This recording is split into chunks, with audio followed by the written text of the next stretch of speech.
Никога не трябва да подценяваме силата на добре разказаната история.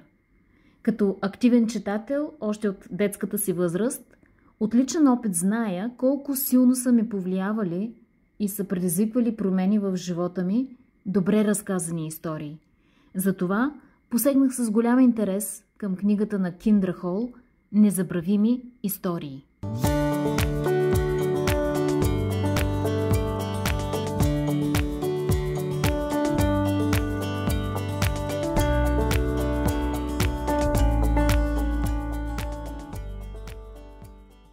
В своята книга Киндра Хол успява да представи, поне според моето лично мнение, по блестящ начин колко мощно средство са добрите истории за всеки бизнес, за всяка маркетинг кампания, за всеки човек, който би искал да оказва влияние по някакъв начин върху обществото.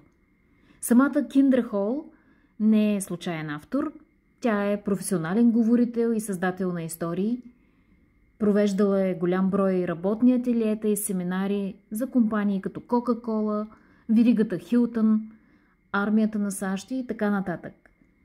Всеки бизнес, услуга, продукт или личност, оказваща влияние, биха искали да осъществяват добра връзка със своята потенциална потребителска общност. И разказването на истории е мощно средство за осъществяване на тази връзка. Прави го по 3 начина. Първо, добре разказаната история предизвиква ангажираност, защото докато вие разказвате история, слушателите умствено започват да запълват празнините, добавят си образи, чувства и контекст към детайлите, които им давате. Вместо да им бъде изнасена просто лекция, те стават участници в самото разказване на историята. Вторият начин е, че една история може да вдъхнови хората да предприемат действия, защото историите могат да бъдат убедителни.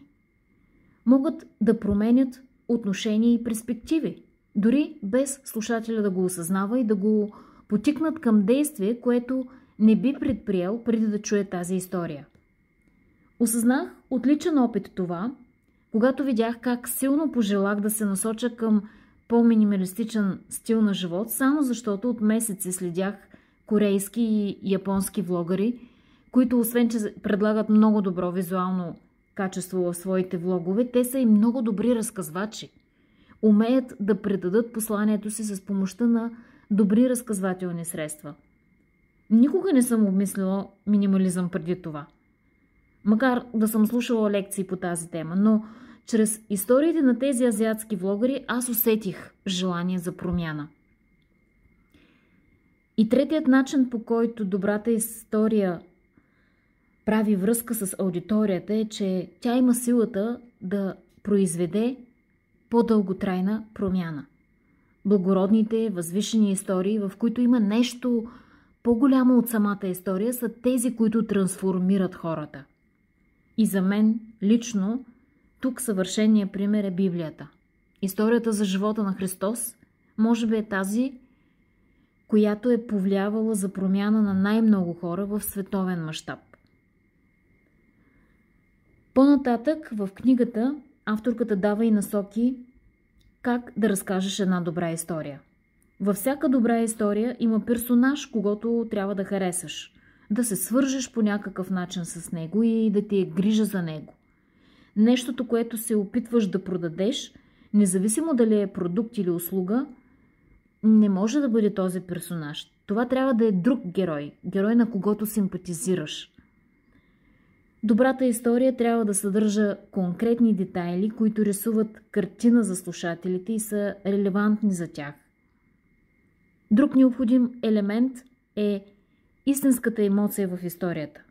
Не е нужно тя да бъде прекалено драматична, но е нужно да има някаква емоционална тежест в нея, която да обвърже емоционално слушателите. И не на последно място, добрите истории имат нужди от акценти или моменти, където нещо се променя. Има някакъв обрат. Без обрати историите остават скучни и безцелни.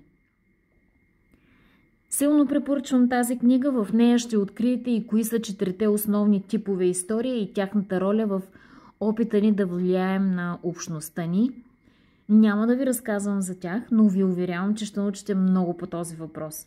Аз лично бях вдъхновена от книгата, взех си много важни поуки и като създател на някакво съдържание в социалните мрежи, тези знания ще бъдат практически полезни за мен в работата ми. И днес, и утре.